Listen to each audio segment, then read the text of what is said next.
Magandang araw mga kaibigan.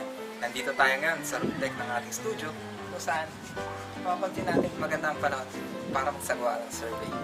Para kay huwag na natin patagalin pa. Kaya tara na, punta na natin sila kung magkaalaman na.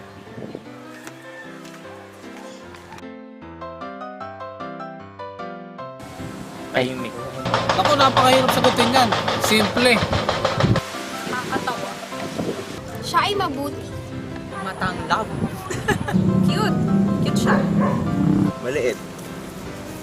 Mabait. Cute. Sipag. Mabait. Seryoso.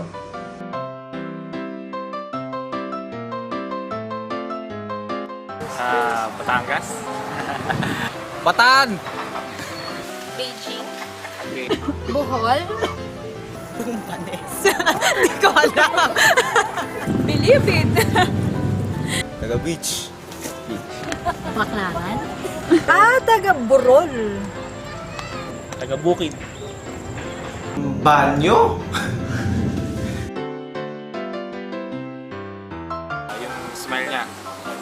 Mata. Chan. Height. Height. Yung kanyang ngiti. Siguro yung brush up niyang buhok. Parang kapantay sila ni Reden magka-level yun, kapansin-pansin. Paa. Buhok. Meron ba? Pass! Bato. Ano siya? Steady lang siya. Ito nung mangyari. Bible. Kasi, mahilig siya mag-share mga salita ng Diyos. Kulang. Parang medyo hard to get. Siya ay isang libro. Kasi marami siyang alam. Video ka. Kasi matanglawin. Posporo! Kung na posporo, pag susundahan mo siya, bibigyan siya ng fire. So, tingin ko sa kanya, isa siyang posporo. Dahil yun yung ginawa niya sa yes, na parang mas pinag-rehab niya yung yes nung dumating siya. Siya ay isang suklay. Para lang niya susuklay ang kanyang buhok. Kalan. Kasi pwedeng lutuan.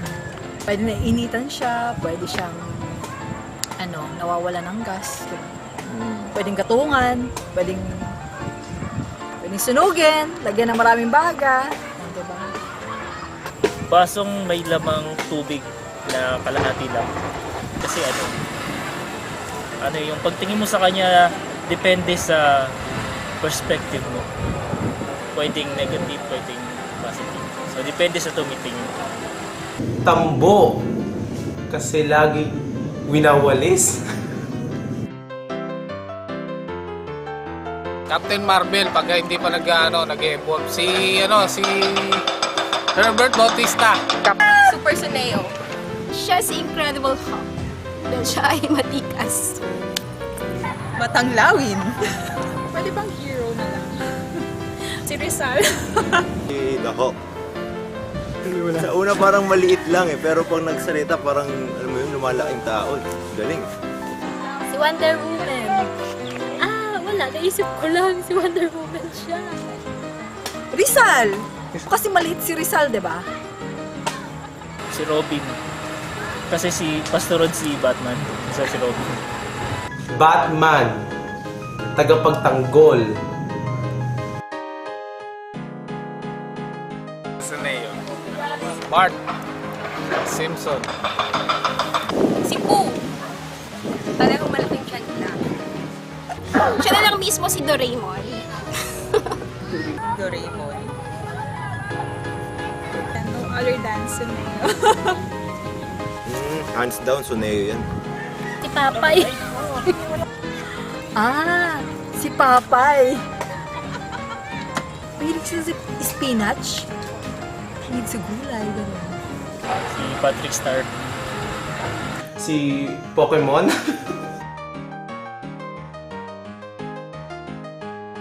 Yung mga nagbebenta ng sa mga royal. Ang marketing assistant ng mga sasakyan. Bodyguard. Pwede siyang maging kartero. Yung sa mga chika minute. Reporter ng Showbiz Chika. Doro. Ayun, feeling ko nga call center agent siya. Kasi dahil taga-probinsya siya, magaling siya mag-English. Sales boy, galing magsalita eh. Interior designer. Bombero. Janitor. Kasi siya yung naglinis nung yung sa harap. Maganda yung pagkuha sa kanya dun parang bagay. Bouncer. Kasi medyo malaman yung bouncer. Pwede siya maging teacher kasi mahilig siyang mag-share ng information sa ibang tao at makikita mo sa personality niya na yun talaga ang gusto niya gawin. Yung mga sulok para yung mga bagay pa siya. Reach out pa. Car show, kung saan yung bagay na tingin ko hindi niya hilig. Para madagdagan yung experience niya. Sa bahay. Para may pakilala ka na siya sa family ko. Hindi, joke. Kasi hindi ko pa siya nakikita pumunta doon. Oh, yeah! Outer space. Wala, para maiba lang. Batanes. Para magkasama ni Mel. Mama sa Pano, o kaya sa Cambodia, kasi bagay siya doon. Beer house, exposure trip. Sa Buanga. Kasi maraming pasaway doon. Bagay doon si Pastor Nel. Limasawa. Kasi taga doon kami. Para mararating naman niya yung place. Sa Syria, dun sa lugar ng mga ISIS.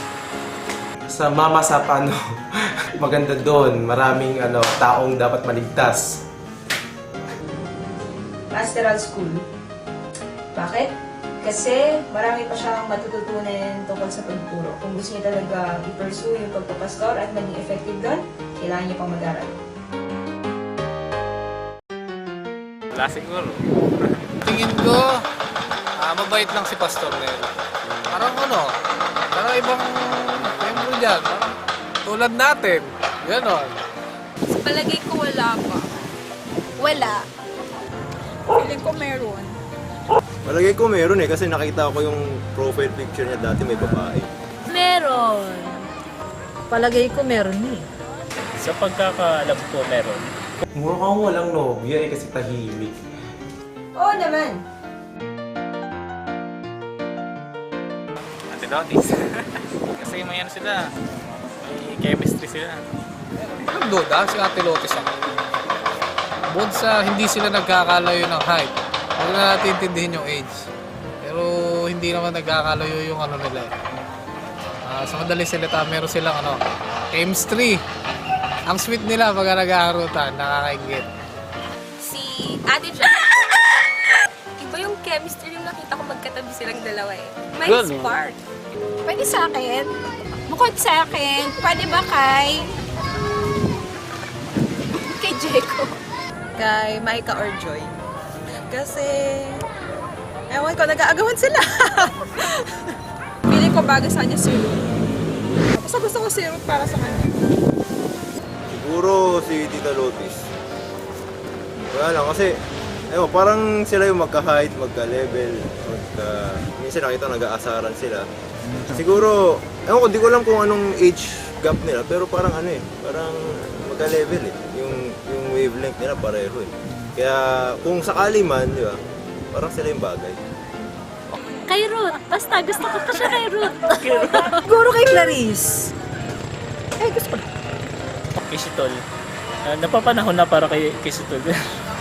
Ay, Ate Lotis! Lotis, 2 points.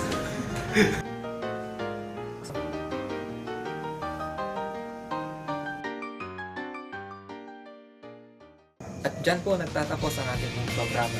Maraming salamat po. At huwag po natin kalimutan i-like ang CFBC family. Ako po si Enay. Lahat po